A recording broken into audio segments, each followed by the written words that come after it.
കൊച്ചി ധനുഷ്കോടി ദേശീയപാതയുടെ മൂന്നാർ മുതൽ ബോഡിമെട്ട് വരെയുള്ള നവീകരിച്ച റോഡിന്റെ ഉദ്ഘാടനം നടന്നിട്ടും അണ്ടർപാസുകൾ നിർമ്മിക്കാനുള്ള പദ്ധതി നടപ്പായില്ല. വാഹനങ്ങൾക്ക് തടസ്സമില്ലാതെ വന്യമൃഗങ്ങൾക്ക് റോഡ് മുറിച്ച് കടക്കുന്നതിനാണ് പദ്ധതി ആസൂത്രണം ചെയ്തിരുന്നത്. സംസ്ഥാനത്തെ ആദ്യത്തെ വൈൽഡ് ലൈഫ് ക്രോസിംഗ് പദ്ധതിയാണിത്. കാട്ടാനക്കൂട്ടങ്ങളും വന്യമൃഗങ്ങളും ദേശീയപാതയിൽ ഇറങ്ങുന്നത് തടയാനാണ് അണ്ടർപാസുകൾ നിർമ്മിക്കാൻ വനംവകുപ്പ് തീരുമാനിച്ചത്. ബോഡിമെട്ടിനടുത്ത് തോണ്ടിമല, മൂലത്തറ, ആനയിറങ്കൽ എന്നിങ്ങനെ 3 സ്ഥലങ്ങൾ ഇതിനായി കണ്ടെത്തിയിരുന്നു.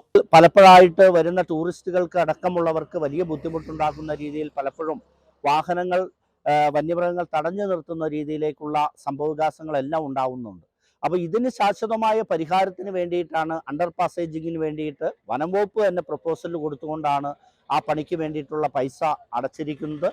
6,90,00,000 രൂപയാണ് ഇതിനായി ദേശീയപാത വിഭാഗം കേന്ദ്ര വനം പരിസ്ഥിതി മന്ത്രാലയത്തിന് കീഴിലുള്ള ക്യാമ്പ എന്ന ഉപദേശക സമിതിയിൽ അടച്ചത്. 1.5 വർഷം മുമ്പ് ദേശീയപാത വിഭാഗത്തിന്റെ സഹായത്തോടെ അണ്ടർപാസുകളുടെയും ഓവർ ബ്രിഡ്ജുകളുടെയും രൂപരേഖയും എസ്റ്റിമേറ്റും തയ്യാറാക്കി വനം വകുപ്പ് ക്യാമ്പയ്ക്ക് സമർപ്പിച്ചു. ദേവികുളം ഗ്യാപ്പ് റോഡിന് സമീപം വരയാടുകൾക്ക് റോഡ് മുറിച്ചു കടക്കാൻ 4 മീറ്റർ വീതിയിൽ മേൽപ്പാലവും ഇതിൽ ഉൾപ്പെടുത്തിയിരുന്നു. എന്നാൽ റോഡിന്റെ ഉദ്ഘാടനം കഴിഞ്ഞിട്ടും പദ്ധതി നീണ്ടുപോവുകയാണ്. വനം വകുപ്പിന് ഇവ നിർമ്മിക്കാനുള്ള സാങ്കേതിക സംവിധാനങ്ങളില്ലാത്തതിനാൽ ദേശീയപാത അധികൃതരെയാണ് ചുമതലപ്പെടുത്തിയിരുന്നത്. പദ്ധതി നടപ്പാക്കാത്തതിനാൽ ദേശീയപാതയിൽ പല ഭാഗത്തും കാട്ടാനകൾ റോഡിലിറങ്ങുന്നത് പതിവ് കാഴ്ചയായി. ഏതാനും നാൾ മുമ്പ് കൊച്ചി ധനുഷ്കോടി ദേശീയപാതയിൽ ചൂണ്ടലിന് സമീപം ചക്കക്കൊമ്പനെ കാറിടിക്കുകയും യാത്രക്കാർക്ക് പരിക്കേൽക്കുകയും ചെയ്തിരുന്നു.